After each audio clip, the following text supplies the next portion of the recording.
하나님의 말씀 요한복음 2장입니다. 요한복음 2장 12절부터 마지막 절까지 우리 같이 보도록 합시다. 다 같이 요한복음 2장 12절부터 25절 마지막 절까지 봅니다. 그 후에 예수께서 그 어머니와 형제들과 제자들과 함께 가버나움으로 내려가 거기 여러 날 계시지 아니하시니라. 유대인의 유월절이 가까운지라 예수께서 예루살렘으로 올라가셨더니 성전 안에서 소와 양과 비둘기 파는 사람들과 돈 바꾸는 사람들이 앉은 것을 보시고 노끈으로 채찍을 만드사 양이나 소를 다 성전에서 내어 쫓으시고 돈 바꾸는 사람들의 돈을 쏟으시며 상을 엎으시고 비둘기 파는 사람들에게 이르시되 이것을 여기서 가져가라. 내 아버지의 집으로 장사하는 집을 만들지 말라 하시니 제자들이 이 성경 말씀에 주의 전을 사모하는 열심히 나를 삼키리라 한 것을 기억하더라. 이에 유대인들이 대답하여 예수께 말하기를 내가 이런 일을 행하니 무슨 표적을 우리에게 보이겠느냐. 예수께서 대답하여 가라사대 너희가 이 성전을 헐라 내가 사흘 동안에 일으키리라. 유대인들이 가로되 이 성전은 46년 동안에 지었거늘 내가 3일 동안에 일으키겠느냐 하더라. 그러나 예수는 성전대 자기 육체를 가르쳐 말씀하신 것이라. 죽은 자 가운데서 살아나신 후에야 제자들이 이 말씀하신 것을 기억하고 성경과 및 예수의 하신 말씀을 믿었더라. 유월절에 예수께서 예루살렘에 계시니 많은 사람이 그 행하시는 표적을 보고 그 이름을 믿었으나 예수는 그 몸을 저희에게 의탁지 아니하셨으니 이는 친히 모든 사람을 아심이요 또 친히 사람의 속에 있는 것을 아심으로 사람에 대하여 아무의 증거도 받으실 필요가 없음이니라. 아멘. 기도합시다. 하나님,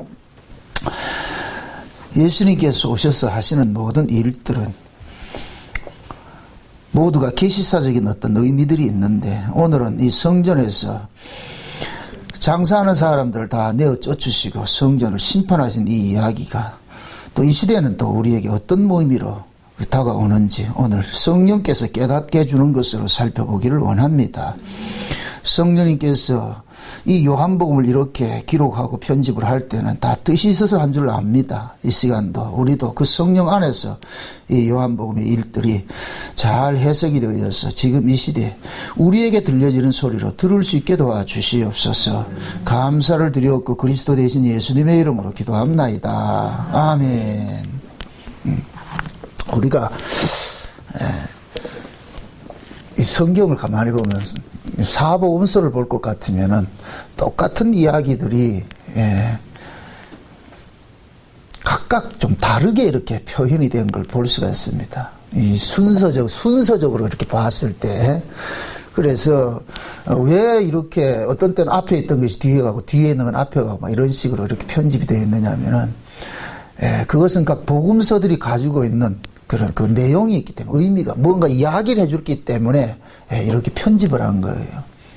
이 성경을 지금 누가 이 성경을 이렇게 편집을 했겠어요? 성령님이죠. 그렇죠? 성령께서 이렇게 성경을 이렇게 편집을 하게 하셨단 말이죠. 그럼 성령께서는 이 요한복음을 통하여서 하셔야 될 그런 이야기들이 있단 말이죠. 그래서 예수님께서 요한복음의 주제가 예수님은 이런 분이다. 그래서 에고 에임이라는 기법을 많이 쓴다 그랬어요. 나는 무엇이다 하는 그것이 이게 구약의 뭐 출애굽기 같으면은 여호와는 스스로 있는 자니라 이렇게 표현을 하잖아요. 내가 나다 이 뜻이거든요. 나는 나다. 그러듯이 그 구약의 여호와가 신약에 와 보니까 누구로 나타나느냐? 예수님으로 나타난단 말이죠. 그래서 자기 백성들은 지금 예수님이 어떤 분인지 몰라요. 그래서 예수님께서 예수님을 잠깐 드러내는 일을 하는 거예요.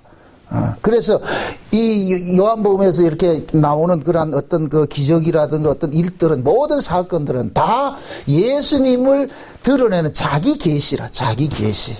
내가 이런 분이다. 내가 이런 사람이다. 그걸 지금 설명을 해주고 있는 거예요.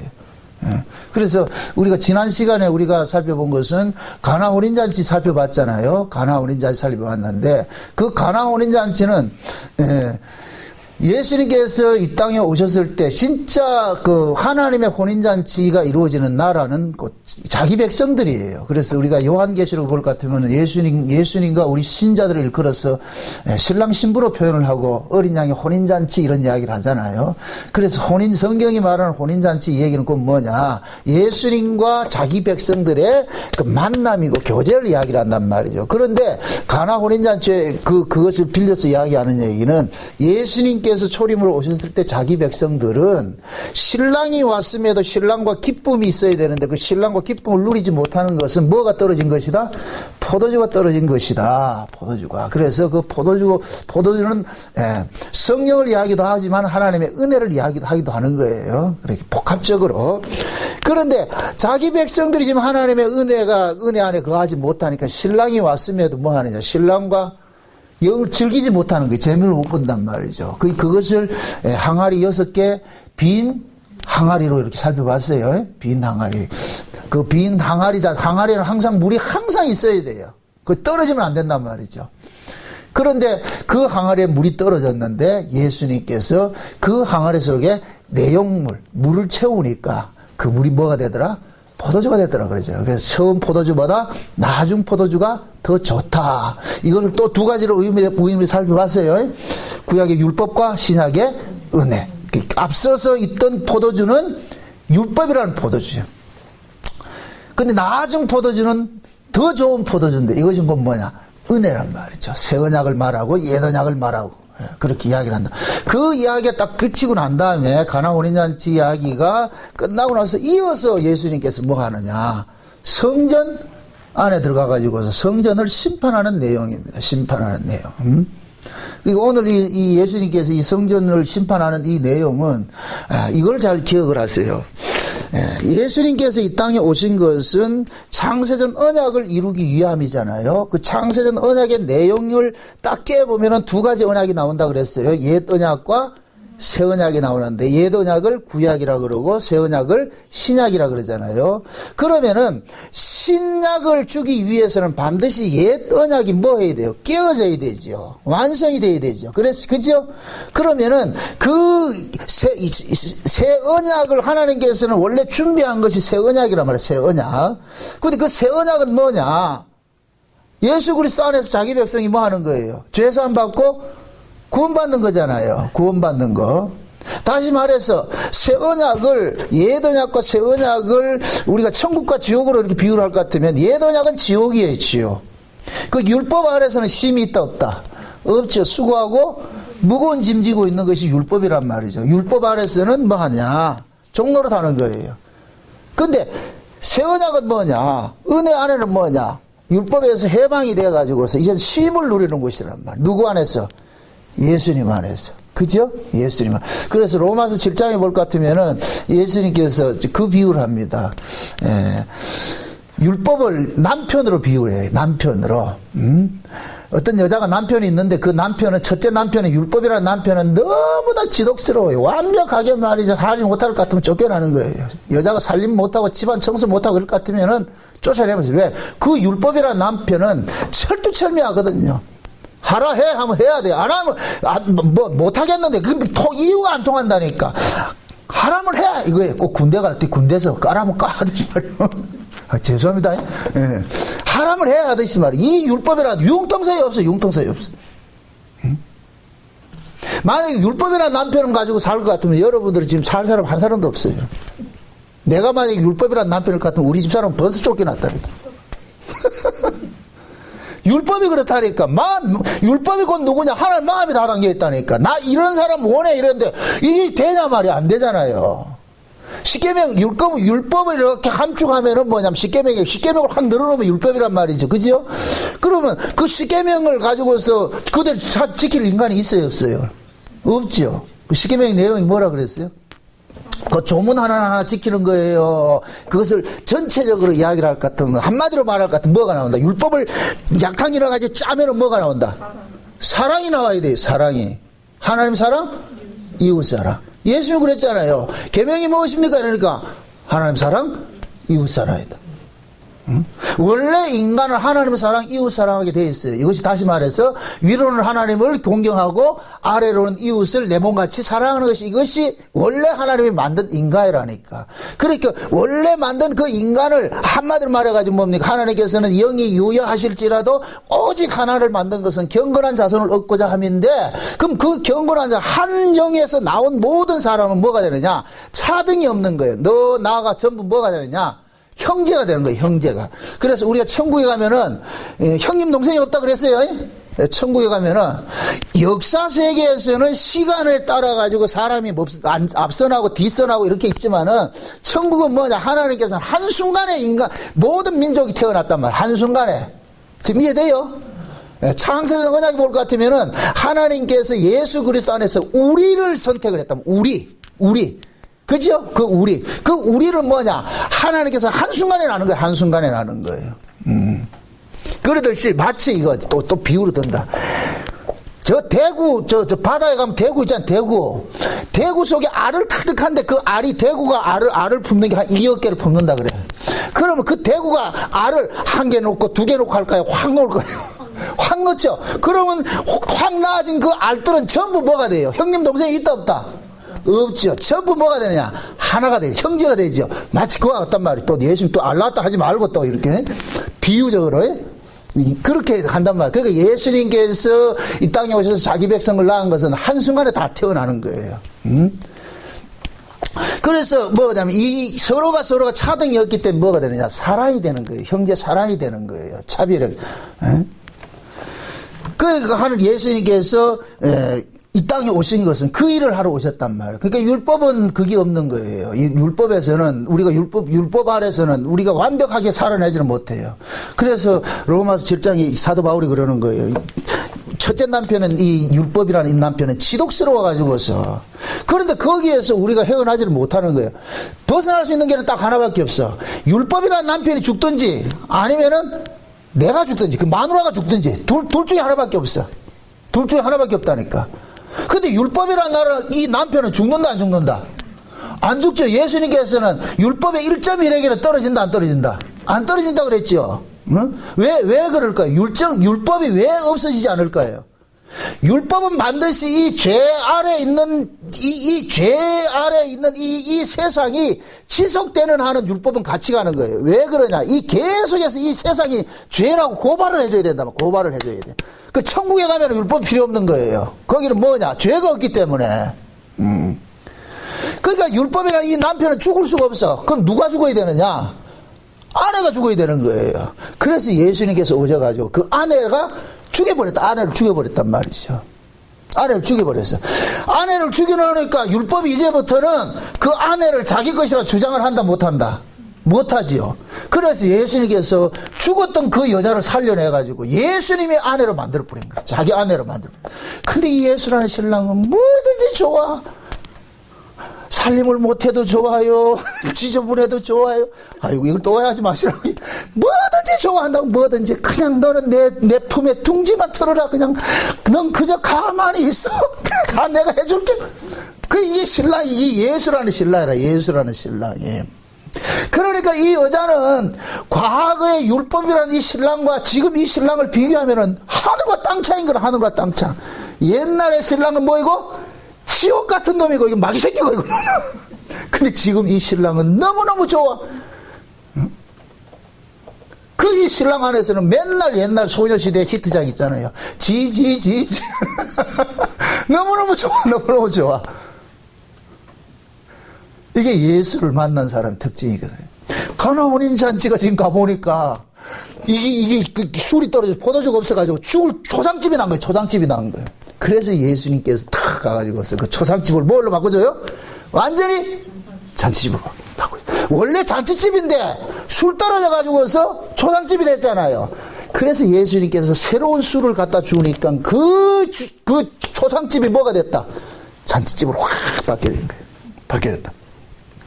그것이 1차적으로 예수님께서 딱 이 모습을 보여줬고, 요것이 그대로 이렇게 확대돼서 나타나는 것이 오늘 성전 심판하는 거 나타난단 말이죠. 성전이 뭐 하는 것이냐? 자기 백성들이 하나님과 흠없는 제물을 통해서 화목이 이루어지는 것이 성전이에요. 성전에서는 사람과 사람의 차별이 없어요. 모두가 흠없는 제물의 희생으로 용서받은 자들만 모였기 때문에, 그래서 그 흠없는 제물을 통해서 하나님과 화목이 이루어지고 형제간에 차별 없이 사랑이 이루어지는 거예요. 이게 성전이라면 성전. 그런데 예수님께서 그 성전에 딱 들어가 보니까 이놈 성전이 어떤 모습이더라? 완전 난장판이 돼버렸죠. 장사꾼이 돼버렸죠. 그렇죠? 예. 장사꾼들만 우글거리는 거예요. 그래서 예수님께서 그 성전을 어떻게 하냐, 다 엎어버리는 거예요. 엎어버린 것은 뭐냐? 이것은 이 성전은 뭐냐? 하나님, 예수님께서 심판하시는 거예요. 심판하시는. 이 청소하는 게 아니에요. 청소를 한다는 얘기는 뭐 하는 거예요? 다시 쓰겠다는 얘기잖아요. 근데 그거 아니라니까. 예수님께서 이 성전은, 이거는 성전의 기능을 상실하지 못하는 이 성전을 헐어버리는 거예요. 그래서 헐으라고 나오는 거예요. 헐으라고. 예수님께서 재건축하는 거예요. 다시 만든다니까. 이 성전이 아니고, 이건 아니라는 거예요. 응? 그러니까 예수님께서 성전을 왜 이렇게 헐으라 그래요? 성전 기능을 하지 못하고 있으니까. 이때 당시에는 유대인들이 이 성전에서 이 장사꾼들이 설치는 것은 곧 뭐냐? 구약의 율법에 보면은 이스라엘 백성들은, 남자들은 의무적으로 20세 이상이 되면은 의무적으로 1년에 3번씩 성전에 가서 제사를 드려야 돼요. 하나님 앞에 3번. 그래서 이 3번 가는 것은 봄절기, 여름절기, 가을절기예요. 그러니까 봄절기는 뭐냐? 6월절, 무교절, 초실절이 있다 그랬어요. 이 세 절기를 뭉텅거려 가지고 무교절 때, 그렇다는 무교절 때 이걸 이때 가야 되고, 그 다음에 보면야 맥추절이라는 오순절이란 말이죠. 초실절 지나서 50일째 되는 그날. 그래서 편의상 우리가 여름절기라 그러는 거예요. 그러고 마지막이 뭐냐? 가을에 가는데 나팔절, 속죄일, 장막절이 있는데, 이것을 정체를 일컬어 가지고서 뭐냐? 수장절이라 하기도 하고 초막절이라 하기도 하고 그렇게 하는 거예요. 그래서 요한복음 7장에 볼 것 같으면 예수님께서 초막절 성전에 올라가 이렇게 가는 이야기가 나오죠. 그럴 때는 이스라엘 백성들은 남자는 무조건 가야 된단 말이죠. 그러니까 그 당시에 이스라엘 백성들이, 남자들이 예루살렘에 이렇게 모일 것 같으면 천하각국으로 흩어졌던 그 남자들이, 이스라엘 백성들이 다 모이니까 한 20만이 모였다 그래. 20만이, 남자들이 20만이 모여가지고서, 그런데 그 20만이 다 제사를 드려야 돼. 제사를. 그래가지고 그 당시에 제사를 지내면, 양을 잡아서 제사를 지낼 것 같으면 이 양의 피가 시내를 이루었다 그런다. 시내를 이루었다고. 수만 마리가, 문어를 먹을 것 같으면 23만 마리가 죽었대. 23마리. 양을 그렇게 많이 잡았다는 거예요. 제사를 그렇게 지내야 되는 거, 지낸단 말이죠. 그러니까 멀리 있던 사람이 양을 가지고 올 수는 없잖아요. 그래서 어떻게 하느냐? 제사장들이 뭐 하느냐? 자기들이 키우는 양이 있는 거예요. 그 양을 뭐 하느냐? 이 오는 사람들 편리를 해가지고 사가지고 바치라 그랬단 말이에요. 그러니까 그 제사장 그룹들이 성전에서 그런 양이나 비둘기나 이런 것들은 독점적으로 가지고 있는 거예요. 독점적으로. 그러니까 이때는 그런 거예요. 내가 아무리 양을 깨끗하게 키워도 거기에서 검수해가지고 이거 틀렸다 할 것 같으면 못 받아주는 거예요. 그러니까 그 제사장들이 어떻게 하느냐? 다른 사람이 아무리 양을 가져와도 이게 제대로 되는지 안 되는지 우리가 어떻게 하냐? 이거 못 믿는다. 그래서 우리가 준비한 양을 쓰라 그러는 거예요. 이것도 하나의 의미가 있어요. 우리가 성경에 볼 것 같으면 하나님 앞에 우리가 제사를 지내는 거는 여호와 일의 양을 제사를 지내는 거잖아요. 그죠? 그러듯이 영적인 의미에서 그런 의미가 있는데, 근데 그 당시에는 그런 영적인 의미도 없고 자기들의 어떤 이권을 위해서 했단 말이죠. 그래서 양을 10,000원 주면 살 걸 말이에요. 이 사람들 와가지고 20,000원 주고 사고 만들었단 말이에요. 그게 폭리를 취하는 거예요, 제사장들이. 그러고 이스라엘 백성들은, 남자들은 성전에 올 것 같으면 성전에 대한 성전세가 있어요. 반세겔씩 내는 게 있단 말이죠. 그런데 외국에 사는 사람들은 전부 외국 돈 갖고 있는 거예요. 로마 돈을 갖고 있으니까 로마 화폐는 가이사의 화상이 그려져 있다면, 가이사의 화상이. 그래서 하나님 앞에 성전에 바치는 데는 가이사의 화상이 그려진 건 바칠 수가 없어. 그래서 어떻게 하냐? 그걸 환전을 해주는 거예요. 요즘식으로 말할 것 같으면은 은행에 가면 환전해 준단 말이죠. 유대인으로. 거기에 또 뭐하냐? 커미션을 먹는 거예요. 응? 이러한 것들이 뭐 하느냐? 예루살렘 성전 안에 있었단 말이죠. 그 성전 안에, 이 안에는 뭐냐면은, 요즘 우리 한국식으로 할 것 같으면 국회의사당 같이 말이죠. 국회와 같이 사내들인 공회가 있단 말이에요. 사내들인 공회가. 그 사내들은 공회에서 인정을 해가지고 돈 받고. 그러니까 이 자체가, 성전 자체가 뭐냐? 복마전이라, 복마전. 돈 뜯어내는 복마전이라니까. 그래, 제가 그런 얘기를 했잖아요. 그 당시에 이스라엘 백성들은 안식일이 돌아오는 것이 뭐 했다? 두려웠다 그랬죠. 그죠? 그럼 안식일은 무슨 날이에요? 쉬는 날인데, 쉬는 날이 돌아오는 것이 이스라엘 백성들은 두려웠다니까. 왜 그러냐? 꼼짝 놀라서 뭐였다고? 안식일은 죄 짓는 날이 돼버린 거를. 워낙 율법을 너무너무 확대해서 그래 잘게 썰어놔가지고 그 안 걸리는 사람이 없는 거예요. 그러니까 뭐 하느냐? 율법을 어기면 제사를 지내야 되니까. 그럼 제사를 지내면 지낼수록 제사장들 주머니에는 통장으로 입금이 차곡차곡 들어온단 말이에요. 그거 얼마나 좋겠어요. 그럼 제사장들은 죄를 많이 백성들이 죄를 많이 지어야 된다, 안 지어야 된다? 많이 지어야 되죠. 지금 이 시대 한국교회가 똑같잖아요. 무슨 헌금의 종류도 엄청 많아가지고, 엄청 많아가지고. 오직 했으면 헌금 개발로이라는 책을 다 냈겠어요. 응? 그게 목사들 세계 베스트셀러라니까. 이 헌금 개발로의 말이 뭐예요? 어떻게 하면은 교인들 수용의 돈을 끄집어낼까? 그게 옛날이랑 지금 똑같다니까. 똑같단 말. 응? 그러니, 백성들이 죄를 지으면 지을수록 제사장 배는 불러지는 거예요. 내 배는 살같이. 그게 얼마나 좋겠어요. 예수님 또 오고 보니까 지금 누구만 죽는 거예요? 백성들만 죽는 거예요. 백성들. 그 예수님이 그러는 거예요. 이게 무슨 성전이냐? 성전을 뭐 하는 것이냐? 희생제물을 통해서 하나님과 화목이 이루어지고 형제간에 화목이 이루어지는 것이라 그랬잖아요. 그럼 뭐냐면은 백성들이 성전에 오면은 더 죽을 지경이 돼버렸는데 배부른 놈 배부르고 가난한 사람 더 가난하잖아요. 응? 꼭 지금 이 시대 그래요. 진짜 우리가 예수 그리스도를 한 형제로 믿는 이런 것일 것 같으면은 큰 교회, 작은 교회가 있으면 안 되잖아요. 그렇잖아요. 크면은 작은데 좀 띠져가지고, 야, 너희들끼리 먹고 살아라 이래야 되는데, 작은데 있는 것도 빼내기 바빠가지고 난리잖아. 이게 꼭 뭐냐, 예수님 초림 당시에 똑같아, 지금 교회가 똑같으니. 그래서 성경에 볼 것 같으면은, 요한복음에서 예수님께서 성전 척결 작업하는 것은 사역 초기에 이 일이 나타나요. 사역 초기에. 근데 다른 마태복음이나 다른 공간복음서에서는 뭐냐, 예수님 십자가에 달리기 전에 성전에 척결을 한다고. 그러니까 전부 볼 것 같아요. 예수님께서 성전 척결을 2번을 하신단 말이에요. 2번. 사역 초기에 1번 하고 사역 말기에 1번 하고. 요것도 영적인 의미가 깊어요. 자, 예수님께서 이 땅에 오시는 것은 자기 백성을 구원하러 온단 말이죠. 그죠? 그럼 자기 백성을 구원을 한다는 얘기는 지금 자기 백성들이 어떤 억압 속에 가둬져 있다는 얘기예요. 가둬져 있다는 얘기예요. 그러니까 반드시 예수님께서 오시면은 자기 백성을 가두고 있는 그놈들을 뭐 해야 되냐? 심판을 해야 되는 거예요. 심판을. 그럼 자기 백성들을 가두고 있는 자들이 절간에 중들이 가두고 있겠어요? 이 목사들이 가두고 있겠어요? 교회가 가둬놓고 있겠어요?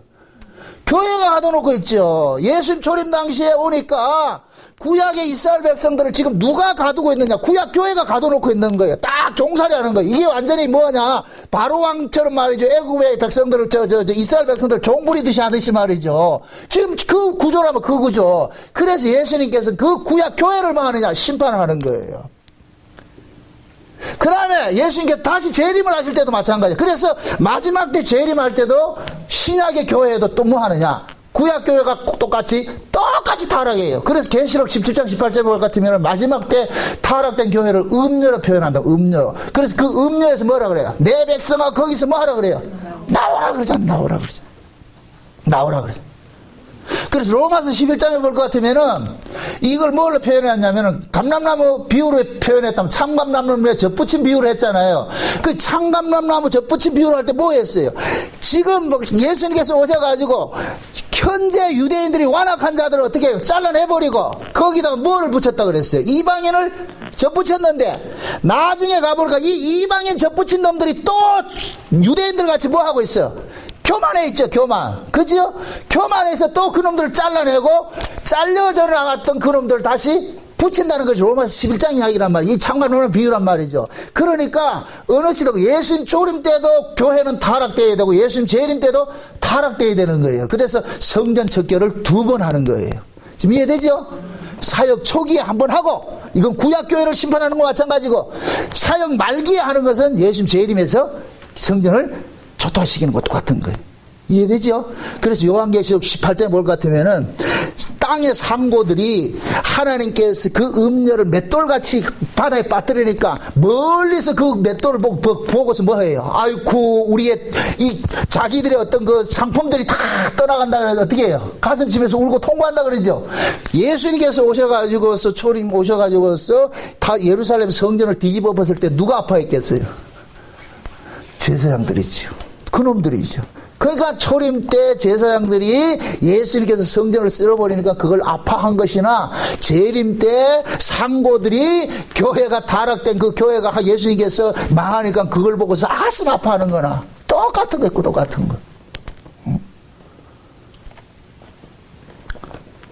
그러니까 지금 예수님께서 자신의 이 성전 척결은 장차 종말에도 일어날 것을 예표적으로 보여주고 있단 말이에요. 그래서 예수님 오셨을 때 이 성전을 뭐라고 그랬어요? 강도의 구례라 그랬잖아요. 강도의 구례. 강도의 구례라는 얘기는 결국 뭐냐? 강도들만 있다는 거예요. 강도들만. 응?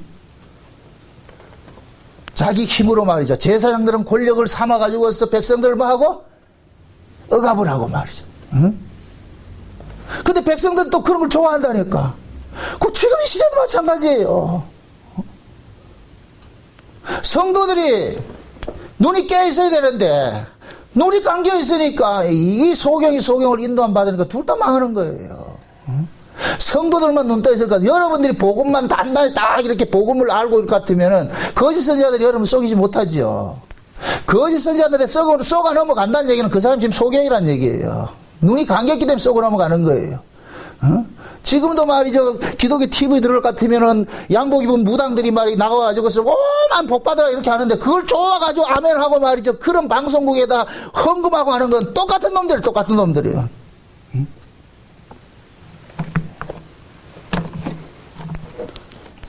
결국 그 속에 뭡니까? 진리의 영이 없을 것 같으면 당하게 돼 있는 거예요. 당하게 돼 있다니까. 그래서 예수님께서 성전을 가가지고서 확 쓸어버리니까 얘네들이 그러는 거예요. 야 임마, 네 무슨 권세로 이거 하는데? 그럼 이 성전을 심판할 수 있는 권세를 가진 분은 딱 한 분밖에 없어요. 그분이 누구냐면 메시아예요.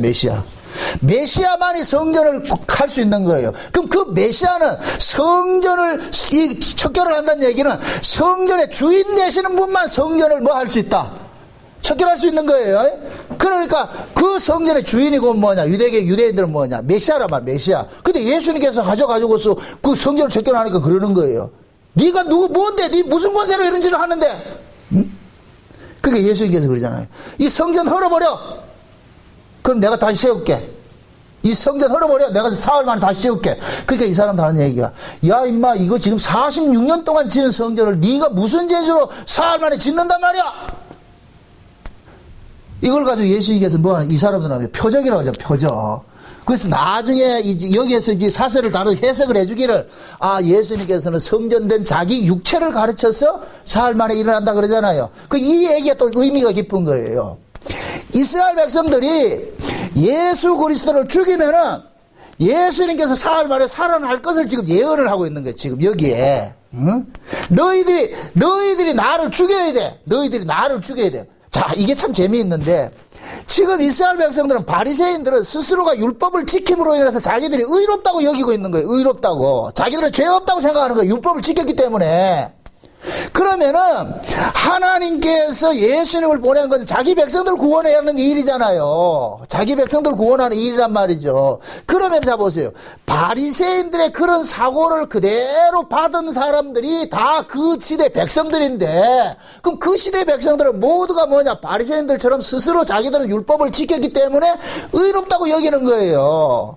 쉬운 얘기로 백성들은 제사장들이 잘못했으면 양을 잡아드리고 비둘기 잡아드리고 드리면 됐단 말이에요. 그러면 자기들이 죄 없다고 생각하기 때문에, 그러니까 우리 죄 없잖아요. 이게 돼버려. 그때 당시에 그렇게 됐단 말이죠. 그러면은 자기가 죄가 없다는 것을 가지고 있을 것 같으면, 죄인인 줄 모를 것 같으면은 예수님께서 구원을 할 수가 없어요. 이 쉬운 말로. 예수님은 죄인을 구원하러 오셨는데 이놈들이 죄인 아니라 그런단 말이죠. 그래서 뭐 하느냐? 하나님께서는 이 이스라엘이 예수를 죽이는 구조 속으로 만들어버리는 거예요. 예수를 죽이도록끔. 그러니까 지금 보세요. 이스라엘은 세 가지 아주 신성불가침한 게 있어요. 안식일과 그 다음에 성전과 또 하나가 뭐더라? 율법과 성전과 안식일이 있단 말이죠. 이 세 가지는 그 누구도 건들면 안 돼. 그 중에서도 성전은 절대 이거 신성불가침한 거예요. 성전은. 그래서 이 성전이 뭐냐? 이스라엘 백성들을 하나로 묶어주는 역할을 하는 거예요. 성전을. 그래서 이 성전을 누구라도 건들면은 이스라엘 백성들은 율법을 어긴 자로 여겨가지고 하나님 참남죄로 뭐 하느냐? 죽여버렸다니까요. 근데 예수님께서 건들지 말아야 될 걸 지금 건드려버린 거예요. 성전 안에 성전 들어가가 해버리고. 유대인들 팔깍 뒤집어버린 거. 그게 모든 백성들이 보세요. 그 당시에 왜 백성들이 예수를 죽이라고 막 찬성을 한 줄 아세요? 그들이 절대시하는, 신성시하는 성전을 예수님께서 뭐 했기 때문에? 쓸어버리기 때문에. 이런 분개가 나타나요. 분개가.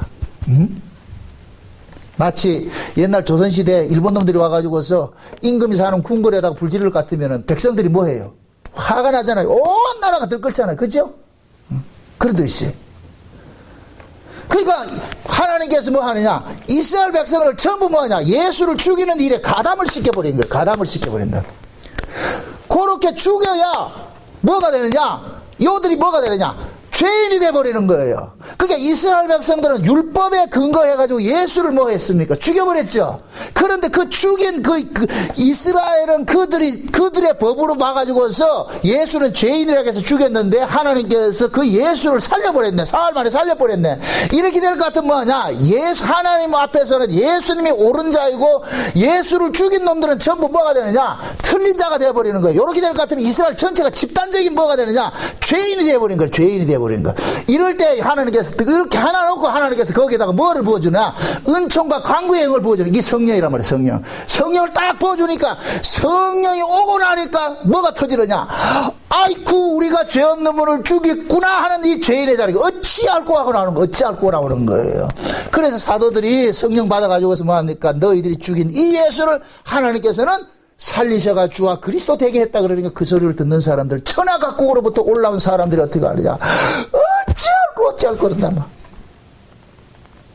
그럼 결국 하나님께서 뭐 하냐? 예수님을 보내가지고서 자기 백성들을 죄인 되게 해서 그들을 용서를 부어가지고 살려내는 이 일을 하기 위해서 예수님께서 지금 미끼로 지금 탁 던지신 거예요.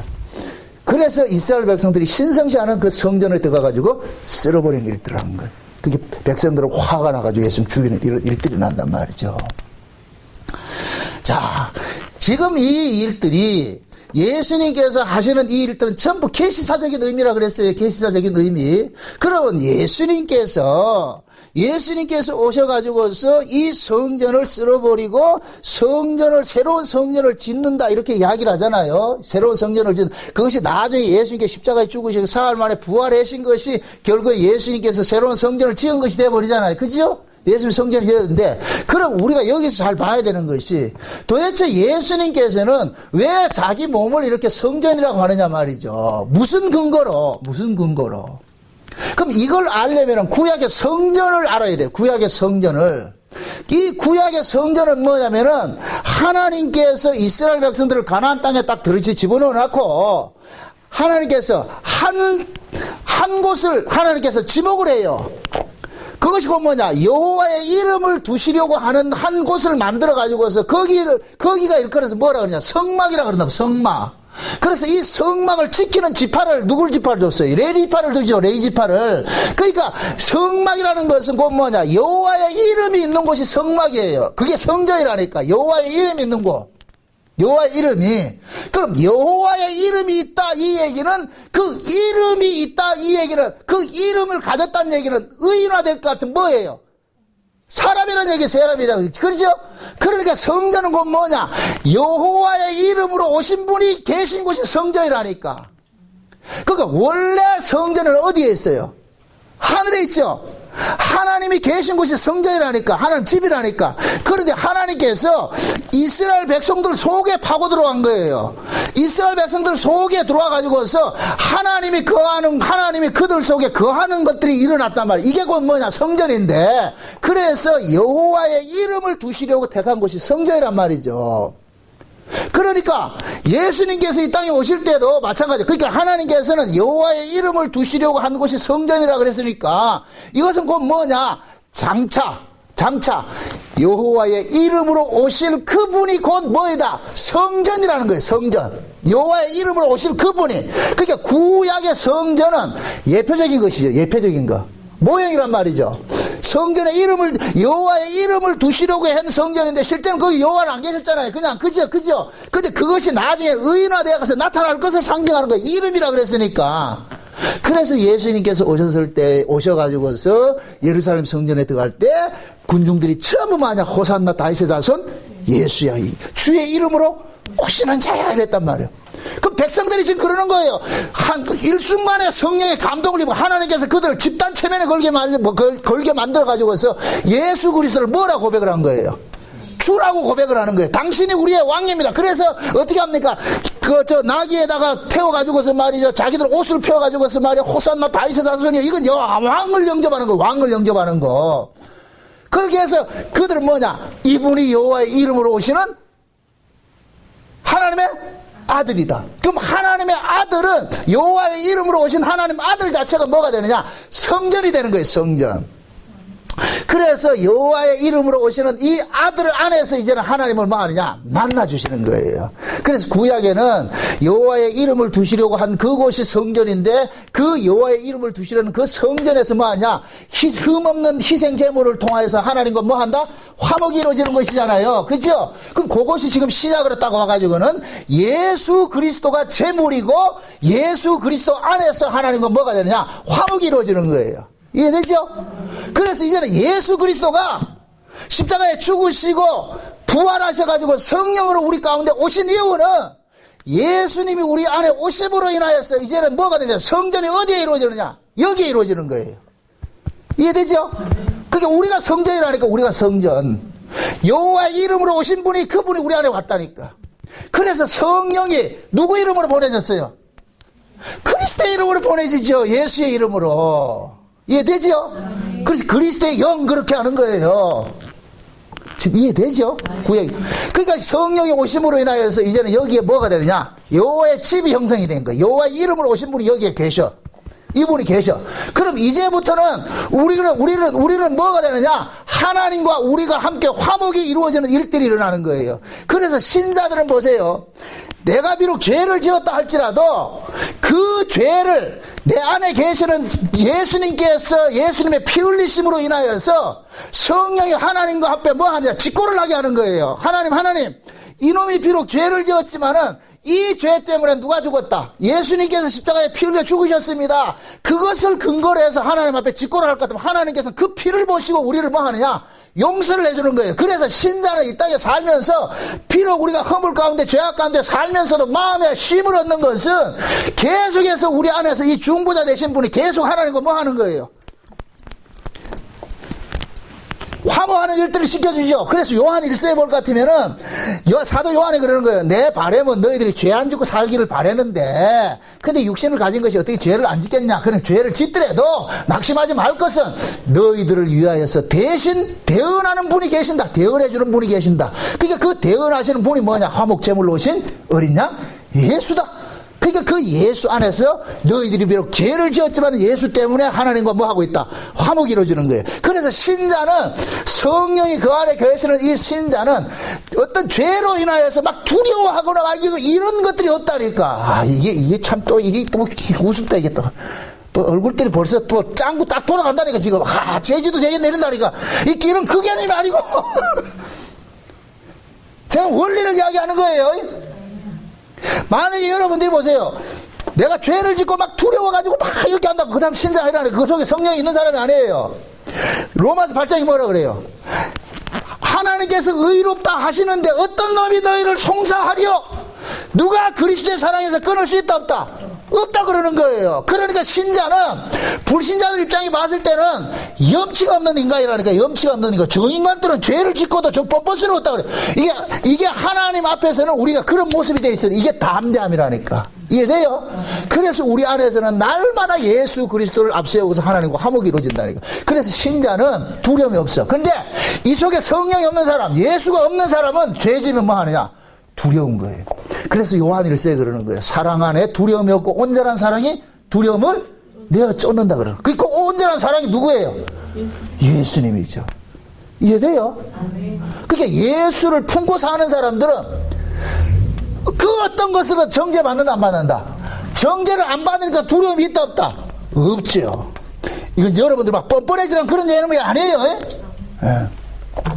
두려움이 없는 거예요. 왜? 우리 안에 그분이 와 계셔가지고 자기 피를 삼아가지고서 흠은 성전의 기능이 뭐라 그랬어요? 흠 없는 제물을 통해가지고 하나님과 뭐가 이루어진다? 화목이 이루어지는 것이라 그랬잖아요. 그래서 예수님께서 흠 없는 제물로 우리 안에 와 계신 거예요. 그래서 성령이 우리 안에 오심으로 인하여서 우리로 하여금 흠 없는 제물 대신 예수님의 희생을 계속 이 근거를 가지고 있는 거예요. 이 근거를. 네가 무슨 일을 하더라도 마귀가 율법을 가지고 너를 어떤 일로 참소를 하더라고 너는 누구 피를 내놔라? 예수의 피를 내놓으라고 하는 거예요. 그 피가 우리 마음속에서 모든 죄를 뭐냐? 이기게 하는 거예요. 송사를 이기게 한단 말이죠. 든든하죠? 이 맛으로 예수 믿는 거 이 맛으로. 에? 이것도 모르고 말이죠.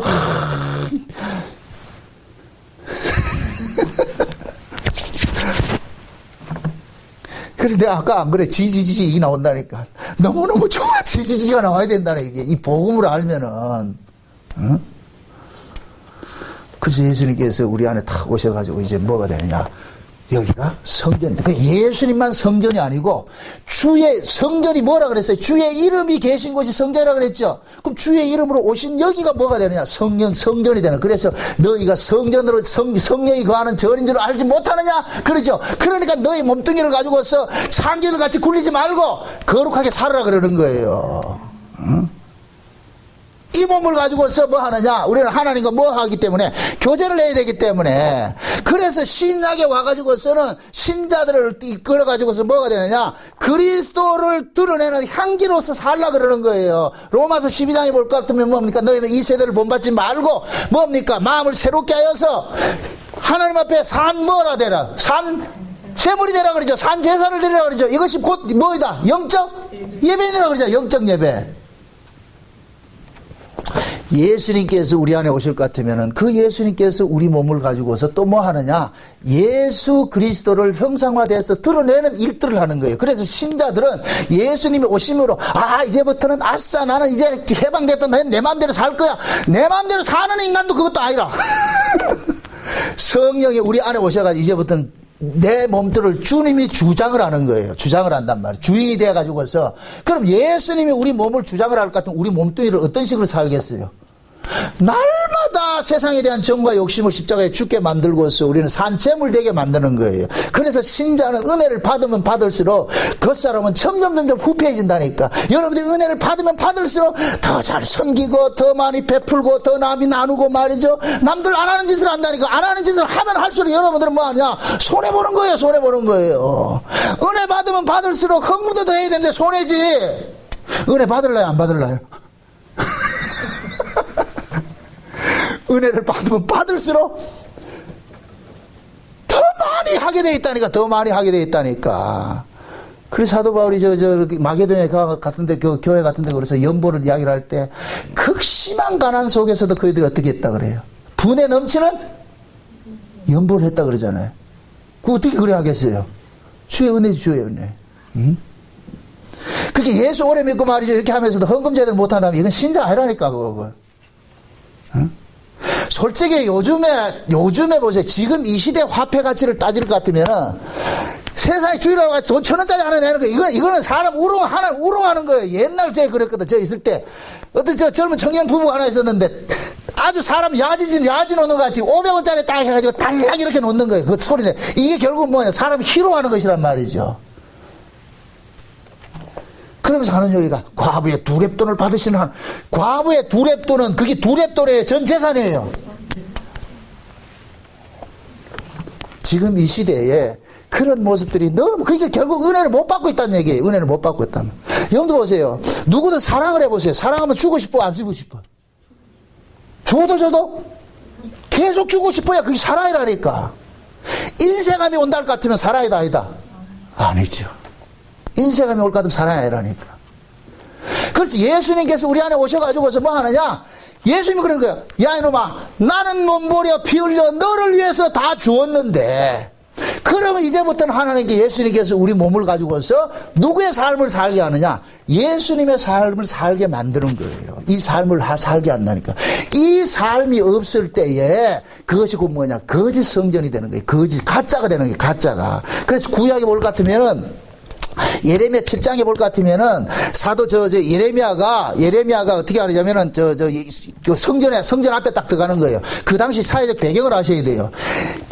구약의 마지막 이스라엘 백성들이 바벨론에 포로 당하기 직전에 볼 것 같으면은 하나님께서 그 요시아라는 그 왕을 통해 가지고 큰 개혁을 일으킵니다. 그래서 구약의 이스라엘 역대 왕들 중에서 요시아가 최고로 하나님 마음에 합당한 그 왕노릇 했다니까. 그래서 이 요시아가 성전 청소를 하다가 율법을 발견해가지고 그때 말이죠. 처음으로 이제 뭡니까? 구약에 없었던 그 유월절 지키고 말이야. 제사 지내고 이렇게 했어요. 율법으로 돌아가서 했어요. 그렇게 하고 나는데 그 요시아의 개혁이 일어나고 이후 때부터는 뭐하냐? 그때부터는 뭐하냐? 이스라엘 백성들이 후퇴하는 거예요. 그래서 요시아가 죽고 나가지고서 그 이스라엘 백성들 한 30년 만에 왕이 5명이나 바꿔치기 당하는 일들이 나간다니까. 5명이나.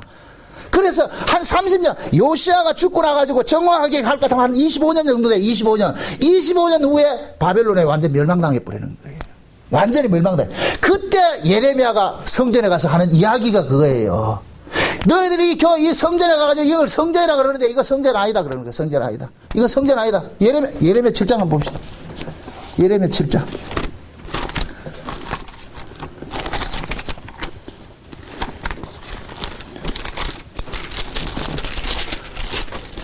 예레미야 7장입니다. 7장.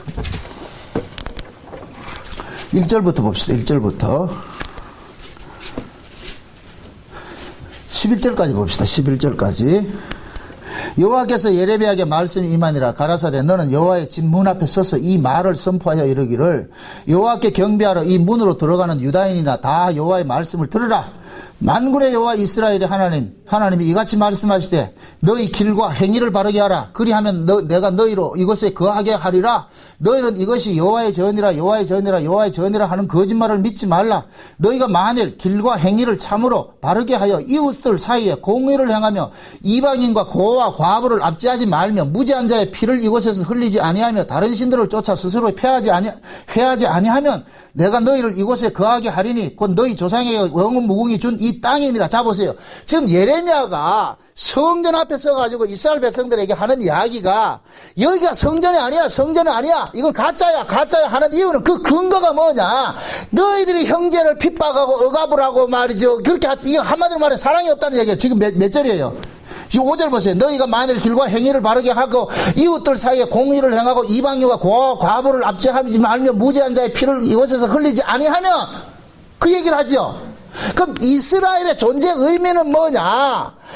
너희들이 애굽에서 종되었던 자들이 하나님의 은혜로 건져내가지고 이 땅에 심어놨으니까 너희들은 그 애굽에서 종되었던 그 사실을 잊지 말라는 거예요. 그래서 이게 가나안 땅에 살 때 하나님께서 율법을 주시면서 고엘 제도를 준 거예요. 고엘 제도. 이 고엘 제도라는 건 뭐냐?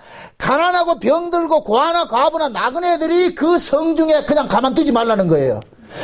고아나 과부나 나그네들이 그들을 하나님이라 생각을 하고 그들을 자기 집에 영접을 하라는 거예요. 그러니까 너희 성중에 만약에 고아나 과부나 나그네들이 있어서 그들이 핍절함을 당할 것 같으면은 너희들은 하나님을 모욕하는 죄로, 쉬운 얘기로 너희 하나님의 사랑이 없다는 죄로 하나님께서 징벌을 가한단 말이죠. 그래서 나오미가 루키세 볼 것 같은 나오미가 베들레헴에 있다가 모압으로 내려가서 완전 망해가지고 돌아오잖아요. 돌아올 때 베들레헴 사람이 나오미를 뭐라 그래요? 욕을 하죠. 응? 이 가시나 지가 살만할 때는 전부 저거 가서 살라 그러다가 돈 떨어지고 나니까 이게 여기 돌아올 것 같으면 여기 돌아오는 순간 베들레헴 사람들은 뭐가 되느냐? 부채가 돼버리는 거예요. 그 여자를 받아줘야 돼. 고아나 과부나 나그네를 가만두면 안 되니까. 그래서 그것을 받아주는 모습이 드러난단 말이야. 이게 고엘제도라면 고엘제도. 그럼 그 고엘제도 속에, 이 고엘제도가 곧 뭐냐? 율법 정신이라면 율법 정신.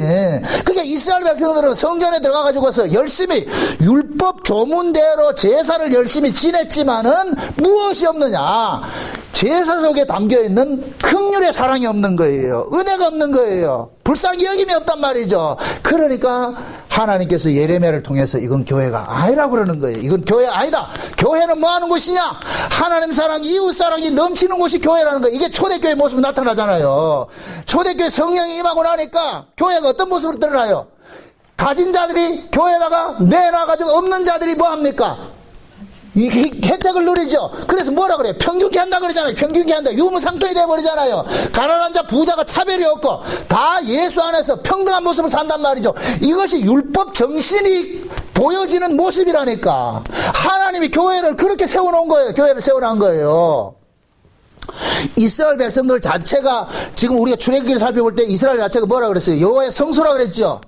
여호와의 성소라 그래. 그게 여호와의 성소라는 얘기가 성전이라는 얘기잖아요. 성전. 그럼 성전은 뭐 하는 곳이라 그랬어요? 하나님 은혜와 긍휼이 넘쳐야 된단 말이죠. 그런데 이스라엘 백성들은 성전에서 제사만 열심히 드렸지 실제 그들 속에 나타나야 되는 그게 없단 말이에요. 형제를 사랑하는 것이 없단 말이죠. 그래서 예레미야 그러는 거예요.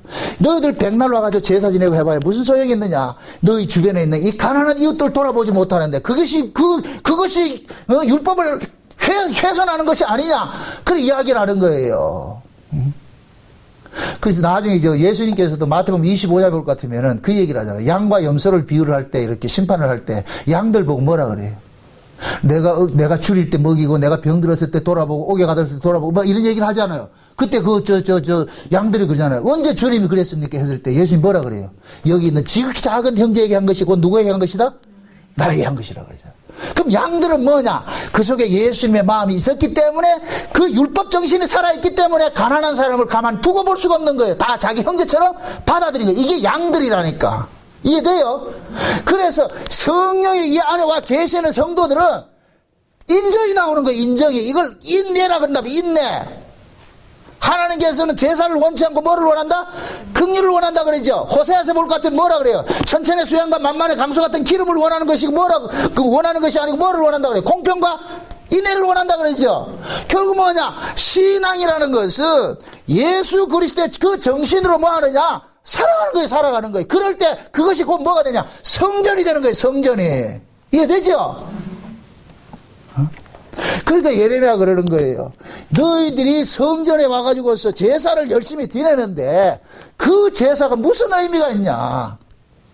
이것이 이사야서 1장에서도 그랬어요. 너희가 내게는 헛된 재물을 가지고 오지 마라. 내가 지게 곤비하다. 성전 마당만 밟을 뿐이다. 다시는 이런 거 가져오지 마라. 그러면서 똑같은 이야기가 나온다는 거예요. 너희가 고아와 과부를 신원하지 않고 왜 그들을 돌아보지 않느냐. 그러면서 너희들 제사 지냈다고 하느냐. 난 이런 제사 싫다. 내가 언제 이런 제사를 달라 했냐. 살아요, 살아. 우리 신앙도 마찬가지예요. 여러분들이 교회 와서 충성하고 봉사하는 거 다 좋아요. 그런데 그것이 자칫하면 뭐냐? 자기의 쌓는 것이 되어버린다니까. 내가 진심으로 하나님께 받은 그 은혜로서 성도를 사랑한 마음으로 섬기는 그 모습이 나와야 된다. 그 모습이. 응? 하나님 그걸 요구하는 거예요. 네가 진짜 교회냐? 교회일 것 같으면 뭐가 나오느냐? 하나님의 마음이 있어야 돼. 그걸 사랑이라고 한다. 사랑. 그래서 사도 바울이 로마서를 쓰면서도 1장서부터 11장까지는 계속해서 예수 그리스도의 의에 대해서 쭉 설명을 해놓고 그 다음에 12장에 와가지고 뭐 하느냐.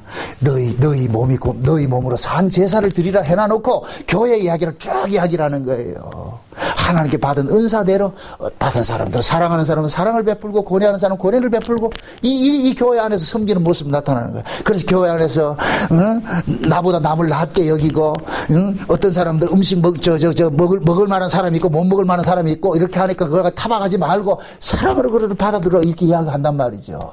그게 교회 모습이 교회 모습.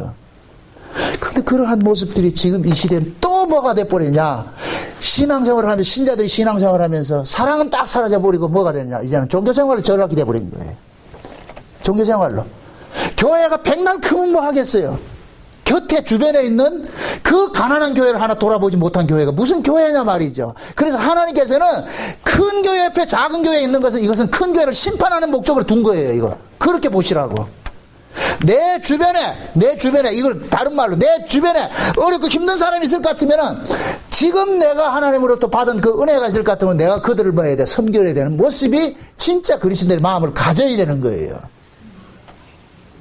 지금 이 시대 그리스도인들이 이런 마음이 있을 것 같으면 교회가 욕먹지 않습니다. 이런 마음이 없다니까. 얼마나 이기주의예요, 이기주의. 자기밖에 모르잖아, 자기밖에. 오로지 자기밖에 모르잖아. 그러니까 곧 뭐가 되냐?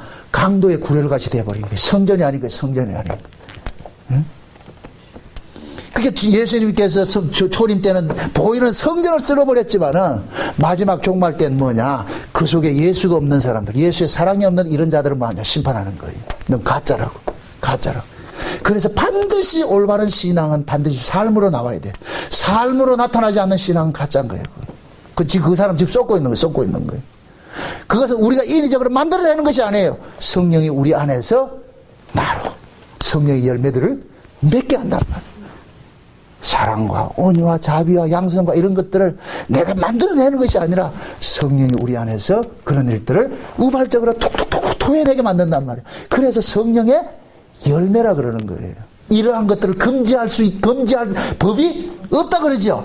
왜? 성령께서 우리 안에서 나 몸을 가지고서 재물을 삼게 만드는 거예요. 그래서 은혜를 받게 될 것 같으면 그 사람이 점점 뭐합니까? 손해보는 일을 하고 말이야. 섬기는 일을 하고 베푸는 일, 이런 일들이 일어나는 거예요. 그 사람이 신자라니까. 예전에 저쪽 이사 오기 전에 저쪽 교회 있을 때 그랬잖아요. 주일날 우리가 끝날 것 같으면 오후에는 꼭 등산 가고 이렇게 했단 말이에요. 같이 뭡니까? 돈도 가기 위해 가지고 등산 가고 이럴 것 같으면 이야기도 하고 이렇게 하는데 거기도 집사님이 꼭 끝나고 나면은 올 때 말이야 빵 사가지고 오고 말이야 뭐 라면도 사가지고 오고 이런 집사님이 계셨어요. 근데 하지 않는 그 인간 하나가 딱 와가지고서 그 집사님 보고 네가 뭔데 이거 하느냐? 왜 네가 하느냐? 막 이렇게 핍박을 하는 거예요, 그 사람이. 그래 한번 얘기를 하더라고. 그래가지고 지도 안 하면서 남 하는 것도 못하게 하는 거예요.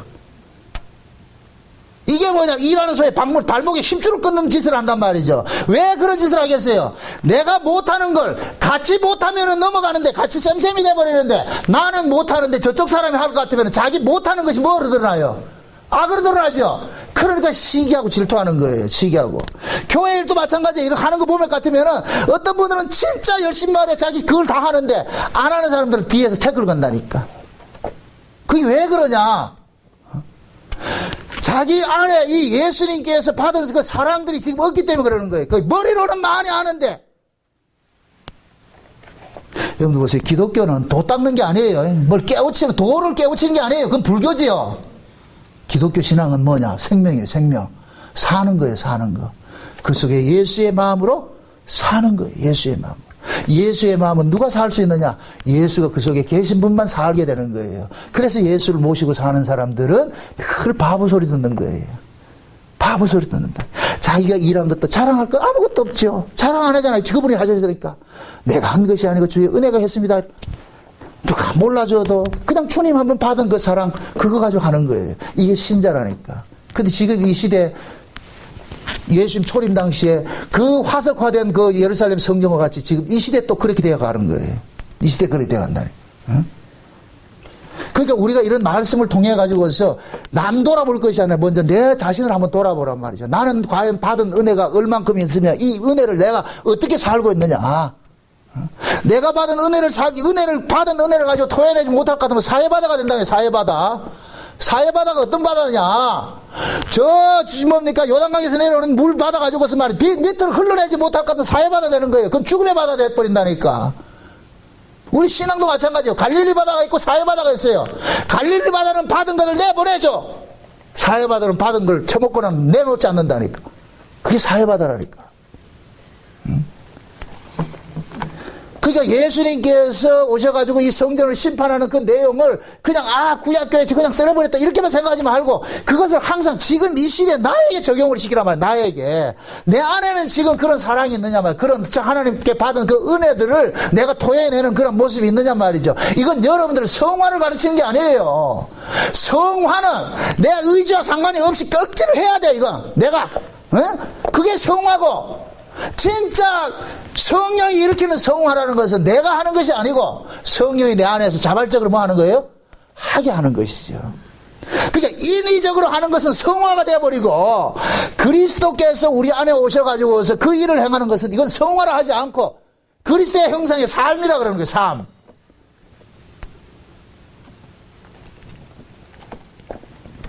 그래서 베드로가 그 얘기를 하는 거예요. 믿음의 덕에 지식을, 지식의 절제 인내 형제 외에 사랑을 더하라. 이런 것이 없는 사람은 소경이요 그러는 거예요. 소경이요. 이런 것이 없는 사람은. 그럼 이걸 우리가 만들어내란 얘기가 아니고 성령이 우리 안에 오시면 그 일을 하게 하세요. 하게 하신다니. 왜? 우리 몸을 성전 삼아 가지고서.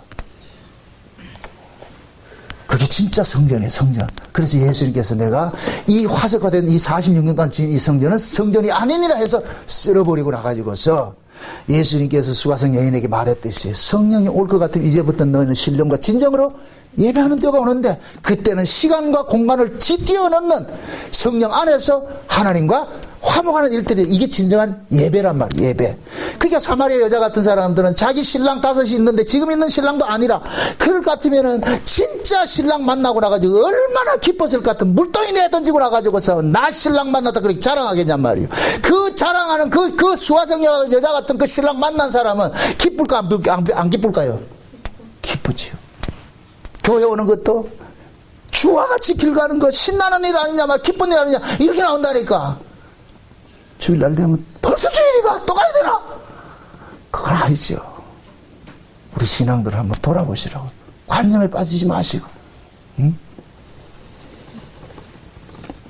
그래서 예수님께서 구약교회 이렇게 성전 청결하는 것은 장차 예수님께서 뭐 하느냐? 우리는 예수님이 우리 안에 들어오지 않을 것 같으면 우리는 여기가 뭐가 되냐? 광도에 구렬이 되어 있는 거예요. 나밖에 모르는 거예요. 나밖에 몰라. 그 예수가 우리 속에 들어오면 비로소 여기가 뭐냐? 진짜 성전이 이루어져 가지고서 예수로 살게 되는 거예요. 예수로. 그 예수로 사라지는 그 사람이 뭐가 되냐? 하늘나라 성령이 거하는 전이 돼버리는 거예요. 그 사람들 진짜 구원받은 사람들이에요. 부디 우리 안에 이것이 있는지 한번 확인해 보세요. 난 진짜 예수 그리스도를 내 안에 모시고 사는지. 응? 말하지 말고 받은 그 은혜가 있을 거면 그 은혜를 여러분들에게 삶으로 토해내시고 이것도 여러 주변에 있는 사람들에게 가까이 가시고 사랑 나누시고 베푸시고 섬기고 말이에요. 이런 모습들이 드러나란 말이에요. 그게 신앙생활이에요. 그게 산제사고 그게 영적 예배란 말이죠. 부디 여러분들 심령 속에서 산제사가 되는 그런 성전이 돼서 산제사들이 일어나는 그런 일들이 많이 일어나시기를 주 여러분 축원드립니다. 기도합시다. 아버지 하나님 감사합니다. 예수님께서 이 땅에 오셔가지고서 하신 일들은 결국 자기 백성들을 성전 삼기 위해서 오신 것을 우리가 알았습니다. 하나님 우리의 모습은 과연 어떤 모습입니까? 강도의 구렬입니까? 아니면은 성령이 오순절 성령이 임하여서 우리 안에 성전이 이루어진 것 같은 그러한 성전의 모습입니까? 한번 스스로를 돌아보는 시간들이 되어지게 도와주시옵소서. 만약 그러한 일들이 일어나지 않을 것 같은 주 앞에 긍휼을 구하고 사모하는 마음으로 하나님 앞에 상한 심령이 되고 애통하는 마음으로 주님 앞에 기도할 수 있는 심령들 되어지게 도와주시옵소서. 감사를 드리고 예수님의 이름으로 기도합나이다. 아멘.